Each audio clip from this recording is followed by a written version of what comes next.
Bismillahirrahmanirrahim.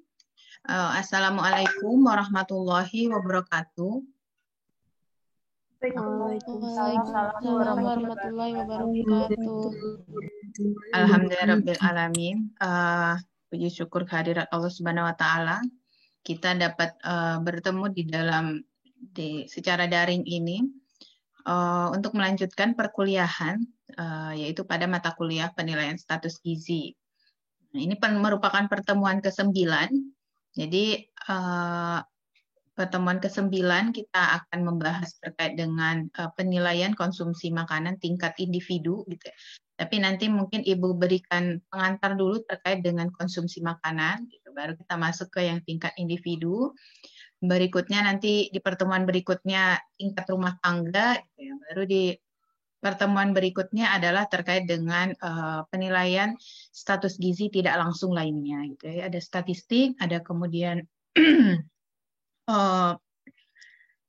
ekologi gitu, faktor ekologi gitu ya. Dan nanti di 4 pertemuan ini akan dengan Ibu gitu ya. Baru setelah itu baru pertemuan dengan Bu Nia. Oke, mari kita mulai perkuliahan ini dengan basmalah. Bismillahirrahmanirrahim. Mohon disimak baik-baik ya, karena penilaian konsumsi makanan ini merupakan salah satu kompetensi yang harus dimiliki oleh seorang sarjana gizi, gitu ya. Jadi selain yang namanya pengukuran antropometri, penilaian konsumsi makanan ini merupakan kompetensi penting yang harus dimiliki oleh seorang sarjana gizi. Oke, nah ini akan kita bahas hari ini. Ada materinya cukup banyak gitu. Jadi nanti semoga tetap serius ya mendengarkannya gitu ya, karena memang materi ini kita mulai dengan pengantar dulu, baru nanti hal-hal yang terkait dengan konsumsi pada tingkat individu gitu ya. Oke. Nah, penilaian konsumsi makanan, jadi istilahnya ada yang mengatakan penilaian konsumsi makanan gitu ya. Ada yang mengatakan pengukuran konsumsi makanan gitu ya. Ada yang mengatakan survei konsumsi makanan, itu sama gitu ya. Jadi sama-sama akan menilai konsumsi makanan pada sesuai nanti dengan tingkatannya gitu ya. Dan metode ini bisa dimanfaatkan atau bisa digunakan nanti bentuknya perorangan atau kelompok gitu ya. Jadi dan informasi yang akan diperoleh dari penilaian konsumsi makanan ini adalah perkiraan gitu ya. Jadi perkiraan kekurangan zat gizi tertentu yang kemudian nanti harus dikonfirmasi dengan PSG langsung. Dan biasanya memang dikonfirmasinya dengan PSG jenis misalnya biokimia gitu ya, atau nanti kaitannya juga dengan biofisik juga bisa dikaitkan nanti dengan pengukuran PSG yang langsung ya. Oke. Nah, penilaian konsumsi makanan ini adalah PSG tidak langsung.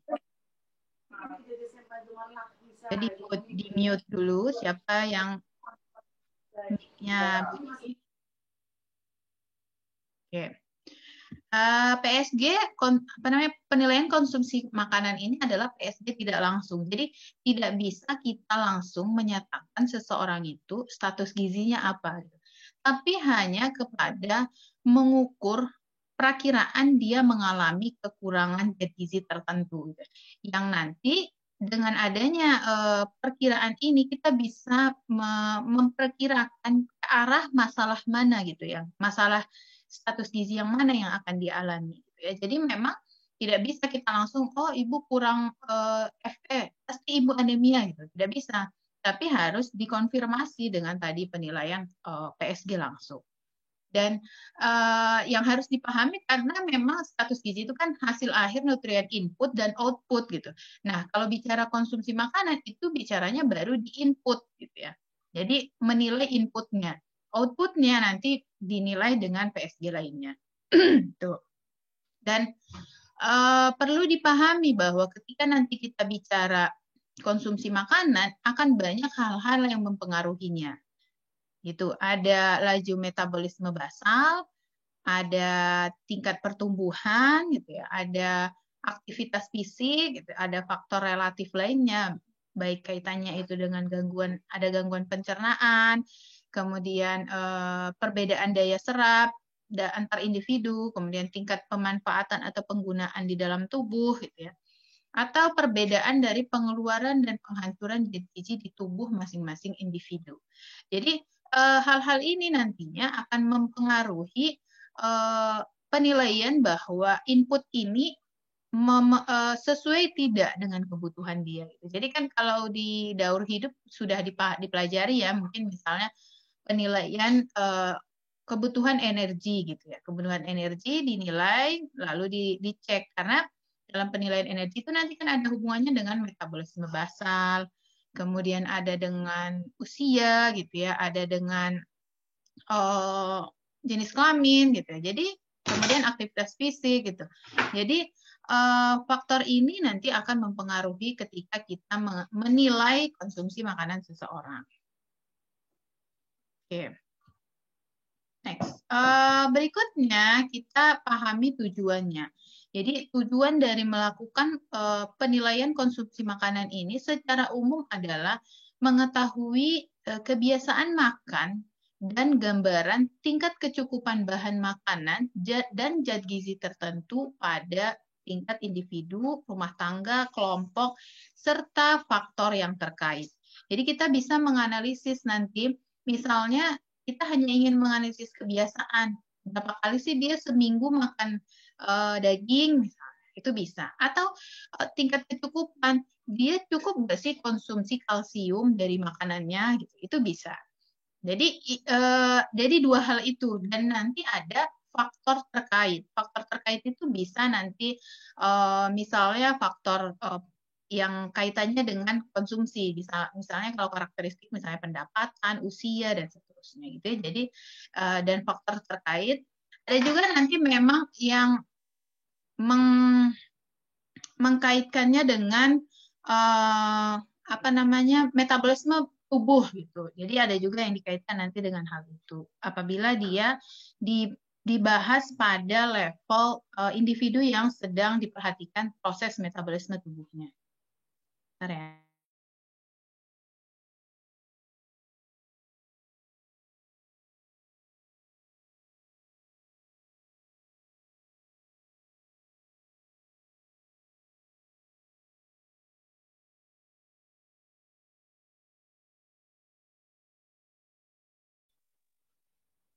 Yeah. Berikutnya kita lihat tujuan khususnya. Jadi kalau tujuan khususnya sebenarnya sangat banyak gitu ya, nanti pemanfaatan dari penilaian konsumsi ini. Seperti contohnya menentukan tingkat kecukupan dan ketersediaan pangan. Jadi kalau tingkat kecukupan dan nanti bisa dibandingkan dengan AKG yang ada. Kemudian kalau ketersediaan pangan, misalnya kita melis pangan yang ada di rumah tangga tersebut, kemudian dicek apakah itu cukup untuk individu di dalam rumah tangga itu dan seterusnya. Jadi itu kaitannya memang untuk menilai kecukupan dan ketersediaan pangan. Selain itu juga untuk monitoring kecenderungan konsumsi zat gizi atau makanan tertentu. Jadi kalau istilahnya monitoring berarti dia pengukuran secara berlanjut gitu ya. Jadi misalnya contohnya itu misalnya pada balita gitu ya. Pada balita kita mau cek yang dikonsumsi itu kaitannya misalnya dengan stunting. Waktu di usia 6 bulan kan dia belum konsumsi, masih ASI. Usia 1 tahun diukur.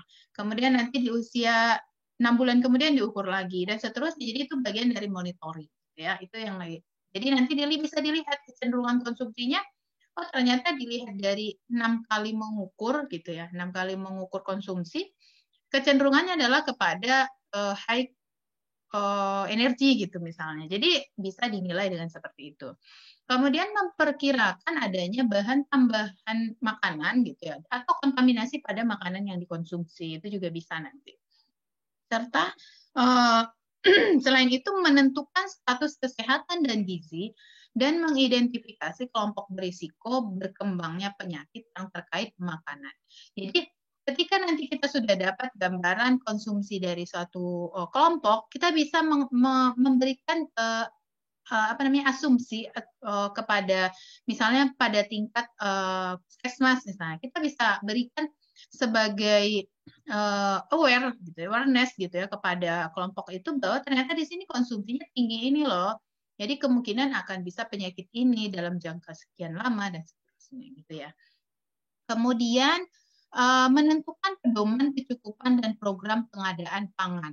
Jadi ketika misalnya sudah dan ini memang levelnya bukan level individu lagi ya untuk kecukupan pengadaan pangan, itu biasanya kadang untuk level rumah tangga gitu. Kalau individu mungkin dia menilai saya butuhnya sekian, jadi saya harus konsumsi sekian gitu ya. Jadi nanti ada gambaran konsumsi seperti apa yang akan dia konsumsi gitu ya dari hasil penilaian sebelumnya. Itu juga bisa untuk level individu, rumah tangga, dan juga untuk level negara gitu ya. Jadi untuk level negara juga nanti bisa dimanfaatkan survei konsumsi makanan ini gitu ya. Oke. Berikutnya tujuan khusus lainnya adalah untuk evaluasi kebijakan pemerintah di bidang pangan dan gizi, serta kaitannya dengan perencanaan produksi dan distribusi pangan. Jadi nanti kenapa Indonesia itu misalnya melakukan import beras misalnya. Nah, penilaian dia mengimpor beras sebenarnya itu bagian dari namanya penilaian konsumsi masyarakat, konsumsi makan masyarakat. Jadi dinilai di tahun sebelumnya berapa ton, berapa ribu ton beras yang dibutuhkan ya, untuk 260 juta penduduk ini gitu ya. Sesuai dengan kebutuhan energinya. Jadi itu dihitung berdasarkan survei konsumsi makanan. Jadi itu nanti bisa yang dengan seed balance gitu ya. Jadi pada level negara itu dinilainya seperti itu. Jadi itu yang kemudian menjadi dasar kita perlu impor atau tidak misalnya gitu. Kemudian perlu digalakkan untuk untuk pertanian beras yang seperti apa lagi, atau pertanian dalam bidang misalnya kacang-kacangan gitu. Itu sebagai fungsinya nanti untuk itu gitu ya. Kemudian juga sarana pendidikan gizi, jadi nanti dari survei itu kita bisa jadikan bahan untuk memberikan penyuluhan gitu ya. Juga penentuan undang-undang yang terkait dengan makanan, kesehatan, dan gizi. Jadi kayak contohnya itu AKG gitu ya. Contohnya saja AKG. AKG itu kan disusun berdasarkan dia melakukan dulu survei konsumsi di masyarakat itu ada perubahan atau tidak gitu. Makanya kan ada perubahan misalnya dari 2004 ke 2014 itu ada perbedaan dalam konsumsi energi gitu ya. Dan 2004 ke 2018 kemudian 2019 itu juga ada perubahan gitu. Jadi dari perubahan itu terjadi dengan pihak yang terkait itu melakukan survei dulu konsumsi makanan yang ada gitu ya. Dan terakhir adalah membantu dalam mengkampanyekan gizi serta produksi pangan yang baru gitu. Jadi kalau misalnya dari hasil survei konsumsi makanan masyarakat Indonesia itu kurang misalnya sumber kacang-kacangan gitu ya. Nah, itu akan memberikan inovasi baru, misalnya kacang-kacangan apa sih yang musim di Indonesia, maksudnya yang dia nggak musim, dia ada sepanjang tahun di Indonesia, misalnya kacang tanah gitu ya. Ya udah, jadi produksi kacang tanah ditingkatkan gitu. Kemudian di bagian UKM-nya dia diarahkan untuk memberikan memproduksi makanan itu jadi makanan fungsional gitu misalnya. Jadi nanti itu manfaatnya ke arah situ gitu ya. Oke. Oke, berikutnya, jadi tingkatan data dalam konsumsi makanan itu nanti ada yang tingkat nasional, ada tingkat rumah tangga, dan ada tingkat individu.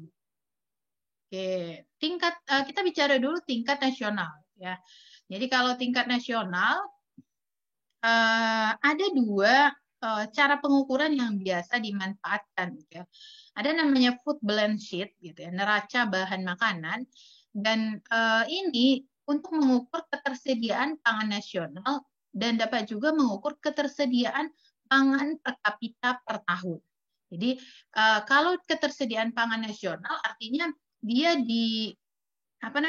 disetarakan secara keseluruhan. Misalnya, tahun lalu kita membutuhkan misalnya 10.000 ton beras untuk dalam 1 tahun gitu ya. Jadi kan dilihat dari neraca keluar masuk beras di Bulog, misalnya dilihat dari produksi pertanian dan seterusnya, itu ada perhitungannya gitu ya.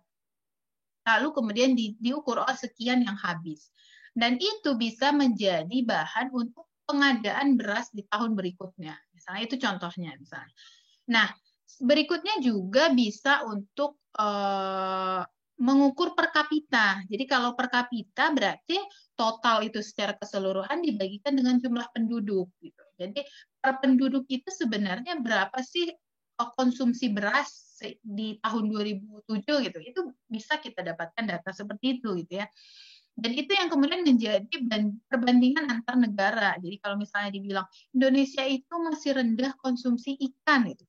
Nah, dia itu dasarnya adalah dia mengumpulkan data hasil penangkapan ikan dalam setahun, baik itu mungkin dari nelayan dan seterusnya, atau mungkin dari impor gitu, ditotalkan kemudian dibagikan dengan jumlah penduduk. Nah, itu yang dia dapat nanti per kapita. Jadi dia bilang, konsumsi ikan di penduduk Indonesia itu masih rendah, hanya sekian, misalnya hanya 12 gram per kapita, enggak nyampe, jangan kalau per tahun misalnya 2 kilo per kapita per tahun gitu. Nah, itu dia dari situ. Jadi dia dari hasil mengumpulkan data-data food balance sheet ini.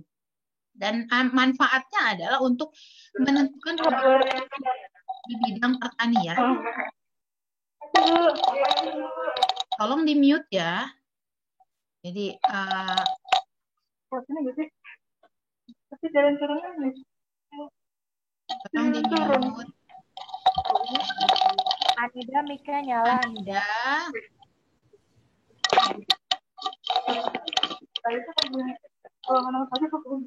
Anida.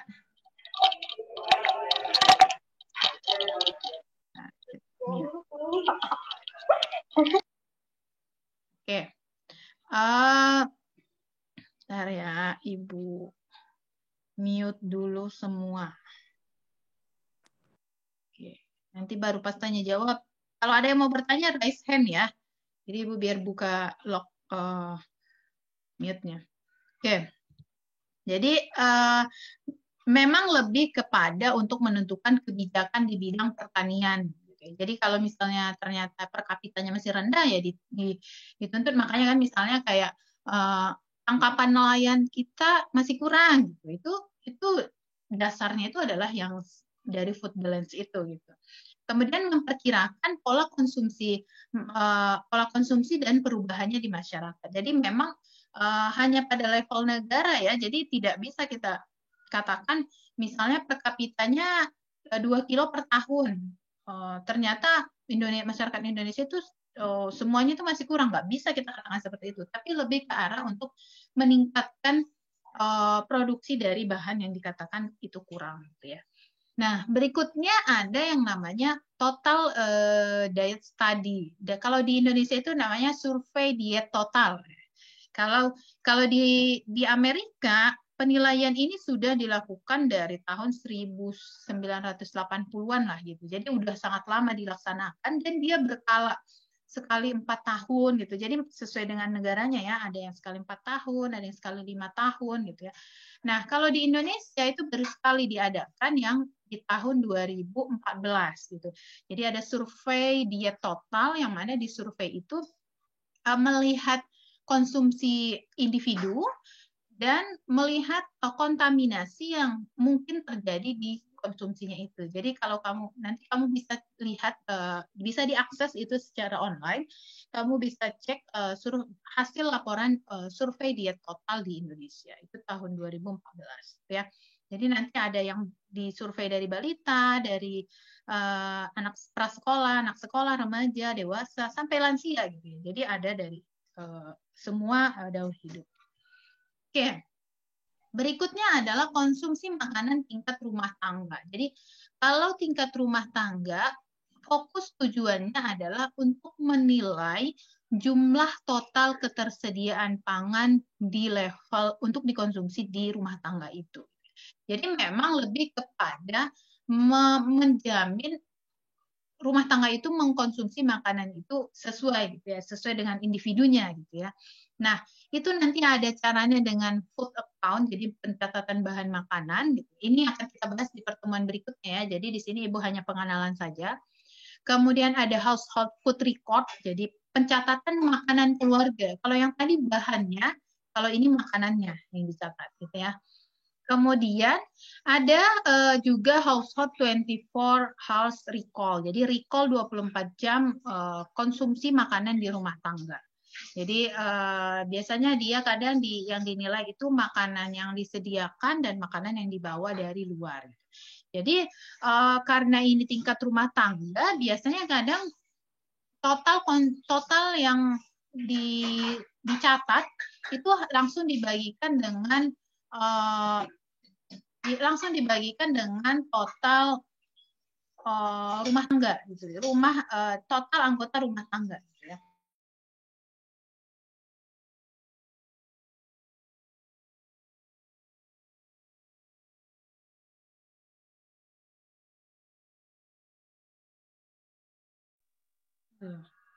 Oke, jadi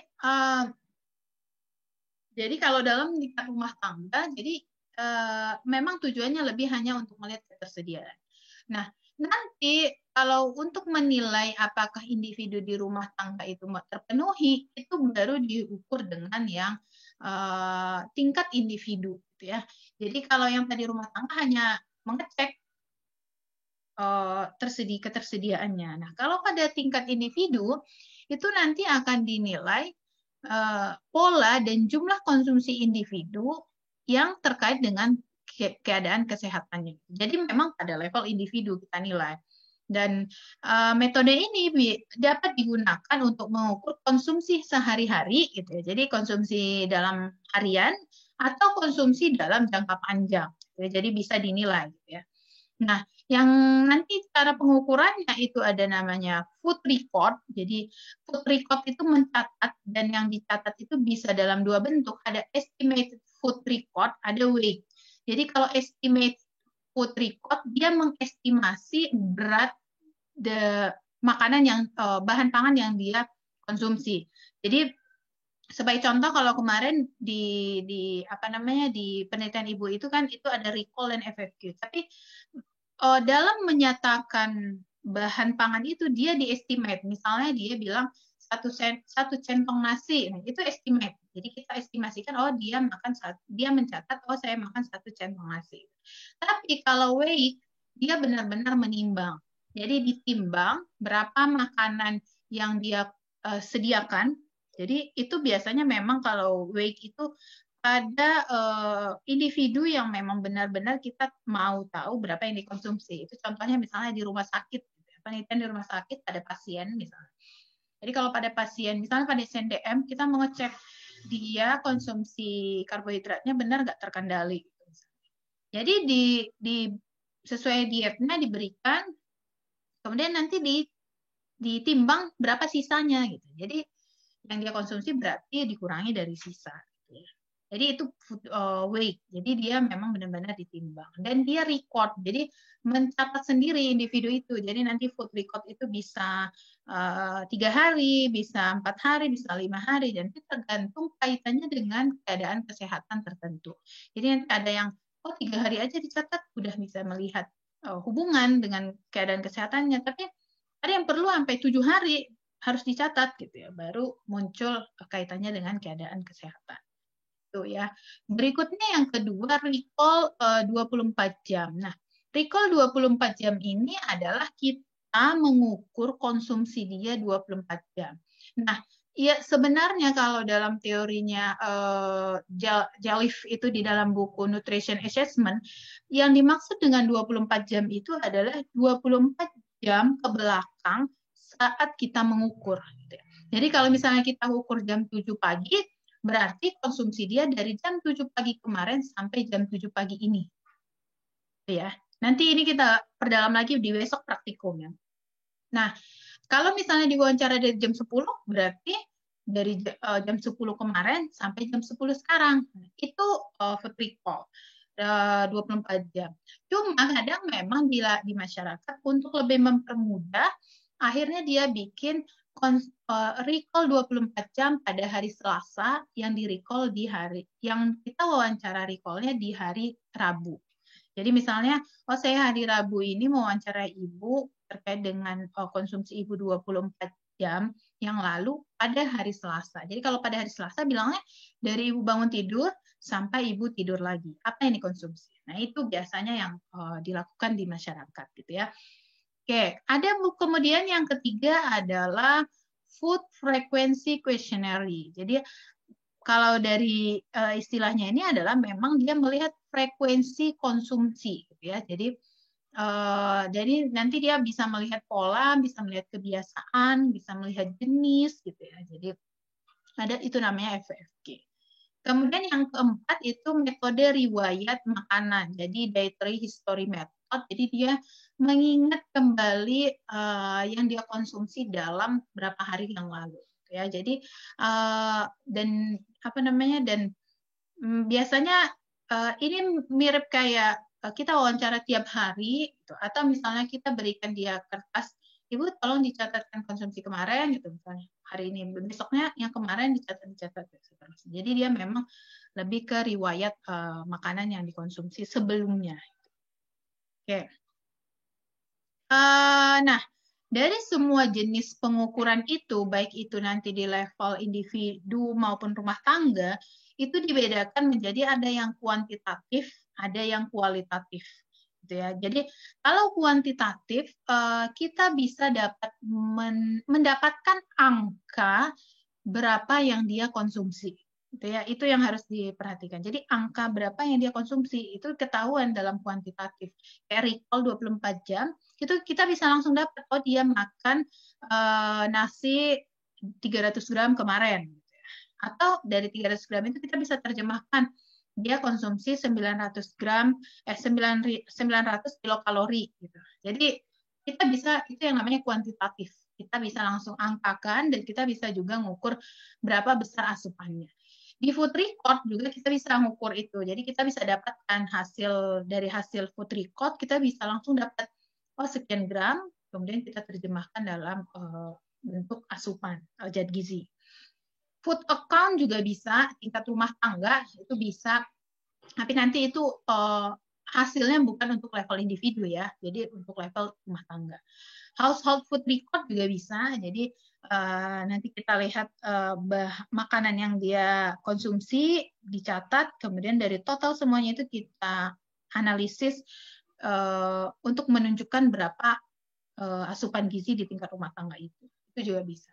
Nah, kalau yang kualitatif, jadi kualitatif itu kan food frequency questionnaire dan metode riwayat makanan, itu lebih kepada kita melihat frekuensi dan jenis, biasanya itu. Jadi kalau frekuensi artinya gini, dia makan beras 3 kali sehari. Dia makan nasi 3 kali sehari, maaf, bukan makan beras. Dia makan nasi 3 kali sehari. Atau misalnya kalau pada bahan makanan, misalnya dia konsumsi daging 2 kali per bulan. Itu hasilnya. Jadi ya sudah hanya frekuensi gitu. Kemudian jenis. Dari semua yang kita nilai, jenis daging yang banyak dikonsumsi adalah daging ayam. Nah, itu yang dimaksud dengan kualitatif. Kemudian selain itu juga bisa dinilai, misalnya gini, di masyarakat Banten ternyata konsumsinya tinggi sumber energi, gitu ya. Utamanya lemak, rendah sayur buah, gitu ya. Kemudian rendah lauk hewani. Nah, itu bisa juga seperti itu, hasil dari kualitatif. Jadi kalau kamu baca jurnal-jurnal gitu ya, yang hasil dari food frequency atau metode dietary history method ini, dia hasilnya seperti itu. Kayak contoh misalnya menerjemahkan Western dietary diet, dia bilang. Jadi dia bilang tinggi konsumsi daging gitu, atau tinggi serat dari buah, sayur dan buah gitu. Jadi dia terjemahan dari kualitatif itu seperti itu. Gitu ya. Jadi bedanya itu adalah di hasilnya. Oke, kalau ada yang nanya langsung reaction raise hand ya, soalnya ini ibu mute semuanya. Nah, berikutnya adalah memilih metode yang kita gunakan. Ya. Apa sih? Kita mau pakai recall 24 jam atau pakai FFQ ya? Jadi memang banyak faktor yang mempengaruhi ketika kita akan memilih jenis-jenis pengukuran itu, gitu ya. Jadi bisa dilihat dari nanti tujuan penelitian atau tujuan mengukur. Kita mengukurnya ini tujuannya apa? Mau tahu pola, mau tahu konsumsi hari-hari, kemudian atau mau hanya tahu jenis gitu ya. Jadi sesuai dengan tujuannya gitu ya. Tadi dari semua itu sudah Ibu sampaikan tujuan-tujuan masing-masing dari pengukuran itu gitu ya. Kemudian jumlah responden yang diteliti. Jadi biasanya pada level kalau respondennya banyak gitu ya, survei diet total gitu ya. Survei diet total itu yang level level nasional itu Enomnya itu melakukan recall 24 jam dan FFQ 6 bulan terakhir. Dia gabungin deh itu. Jadi kalau misalnya respondennya banyak, itu biasanya pakainya gitu, recall 24 jam, kemudian FFQ. Tapi kalau respondennya dikit, misalnya di rumah sakit nih pasien DM dalam 1 bulan hanya 15 orang, ya pakai weight gitu, timbang gitu ya, jadi biar lebih akurat. Gitu. Nah itu juga berpengaruh. Kemudian umur dan jenis kelamin responden itu juga ngaruh. Kalau misalnya kita mau mengukur balita, gitu ya, balita kan nanya ke ibunya mungkin kurang akurat ya, kurang validitasnya kurang misalnya. Ya udah kita timbang aja Bu makanan anak ibu yang ibu kasih dalam seminggu ini misalnya, atau dalam 3 hari ini akan saya ukur. Itu bisa. Kemudian keadaan sosial ekonomi responden itu juga ngaruh, tapi nggak terlalu sih. Artinya kayak recall kita bisa lakukan. Tapi kalau pada level misalnya kita mau menimbang makanan dia itu kadang kurang etis gitu ya. Jadi kita pakainya recall, kemudian kita pakainya FFQ. Kemudian juga ketersediaan dana dan tenaga dari penelitian itu gitu ya. Jadi kalau dananya minim ya udah recall-nya 1 kali gitu ya. Kemudian kalau tenaganya juga masih kurang ya udah gabungin recall sama FFQ gitu. Jadi bisa sekaligus dalam 1 waktu gitu. Jadi nggak usah bolak-balik gitu ya. Kalau pakai dietary record itu kan beberapa hari gitu ya. Kemudian pendidikan responden itu juga kemampuan tenaga, nah itu juga ngaruh. Kemudian pendidikan responden, nah kalau pendidikan respondennya kurang, itu ya pakainya yang wawancara langsung, recall. Jangan yang record, jangan suruh catat. Dia bingung itu catatnya. Saya beratnya berapa gram ya? Kemudian dia lupa lagi gitu ya. Okay. Berikutnya adalah bahasa sehari-hari yang digunakan oleh responden. Dan ini nanti akan berpengaruh pada jenis bahan makanan yang akan kita masukkan dalam list FFQ. Dan ini bagian nanti penanganan kalau kita misalnya mau pakai FFQ di suatu daerah, gimana biar lebih valid dan maksimal gitu ya. Itu nanti dikaitkan dengan kondisi di masyarakat itu gitu ya. Kemudian juga pertimbangan logistik pengumpulan data. Gitu. Jadi kalau misalnya daerahnya sangat jauh, kayak kemarin yang bantuin ibu penelitian di Pandeglang itu, ya cari yang cukup sekali ukur aja gitu. Jangan yang berhari-hari harus datang hari Senin, kemudian recall lagi hari Kamis, kemudian recall lagi hari weekend, misalnya Minggu gitu. Nah itu kan pasti akan memberatkan, akhirnya takutnya nanti datanya tidak valid. Gitu ya. Oke. Lanjut, dalam pengukuran itu juga kita harus perhatikan yaitu angka akurat. Kalau kita mau data yang benar-benar akurat yang dia makan, pakai food record, baik itu estimate ataupun yang weight.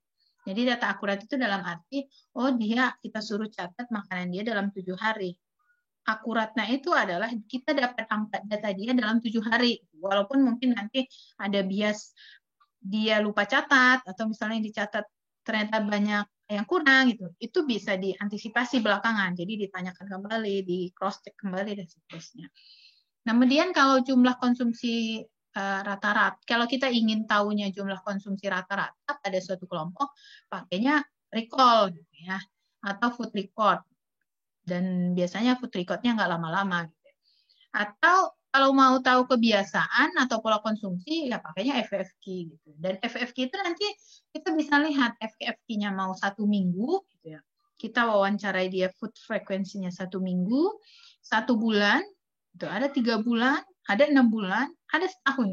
Jadi kita cross check konsumsi dia dalam kebiasaan dan pola konsumsi dia dalam jangka sesuaikan dengan keadaan kesehatan yang mau kita nilai.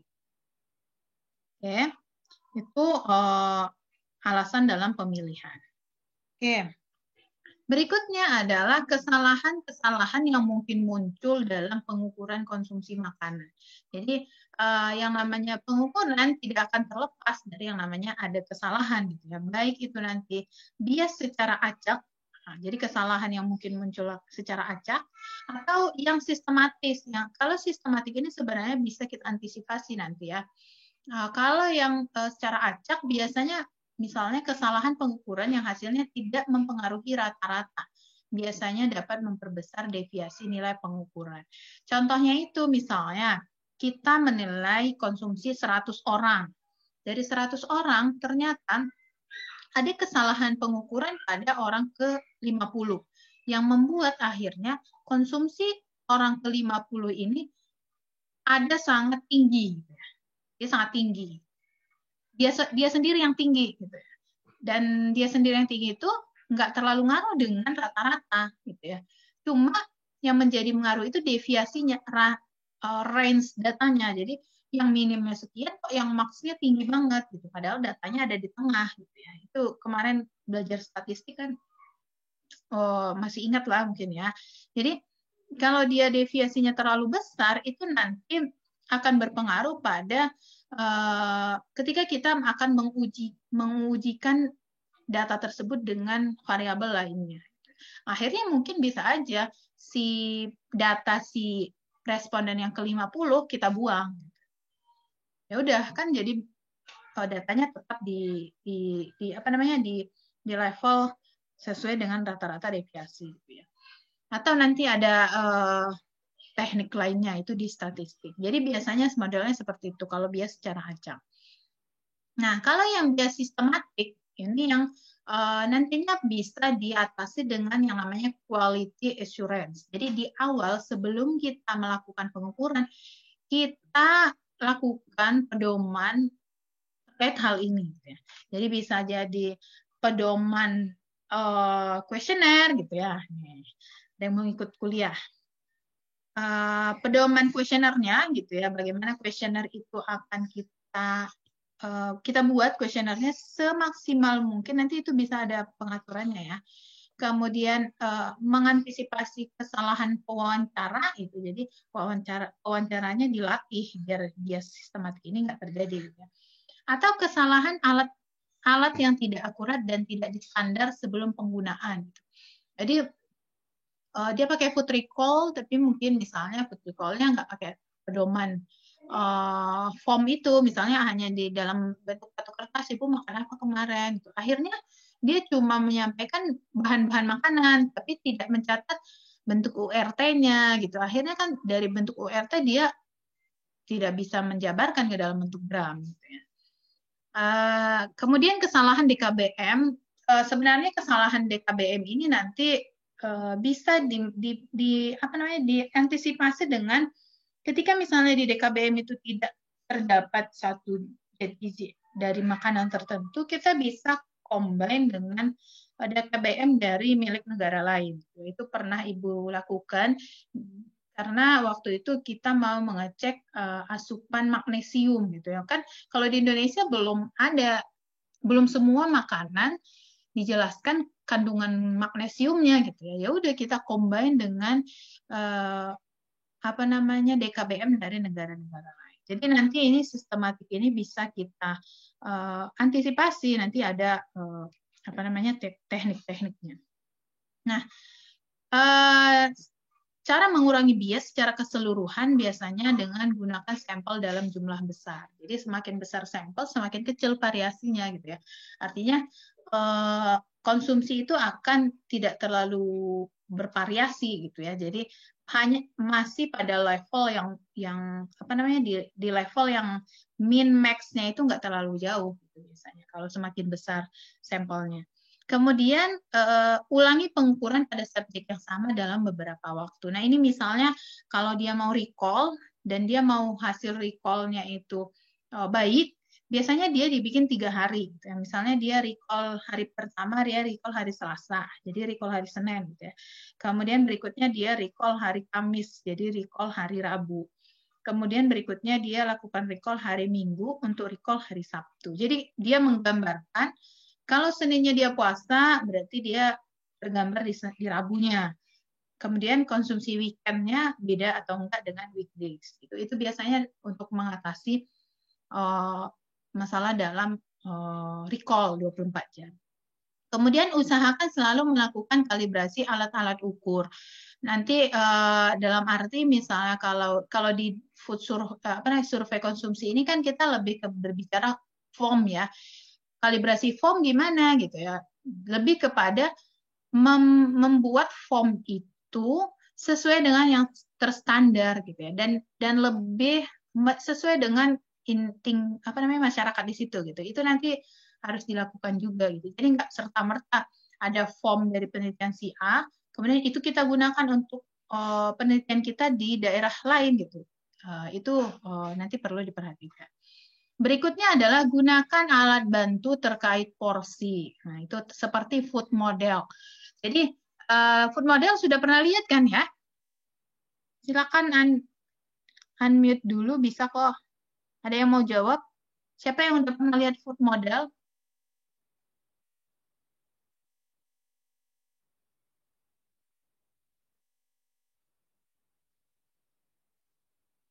Halo?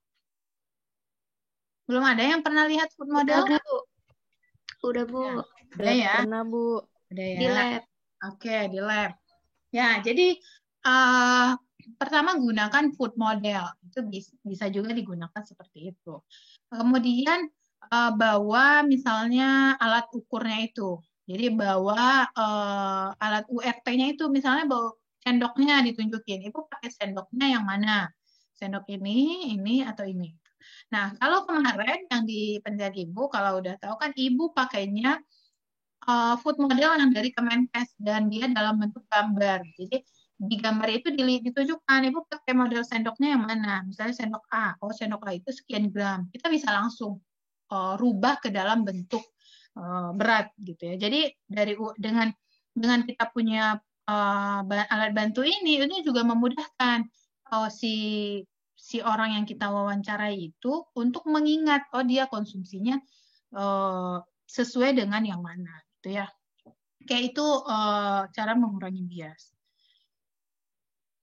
Oke, berikutnya ini yang terakhir ini lebih kepada kalau misalnya kita mau melakukan pengukuran konsumsi makanan pada suatu kelompok gitu ya. Jadi kayak bikin survei gitu ya.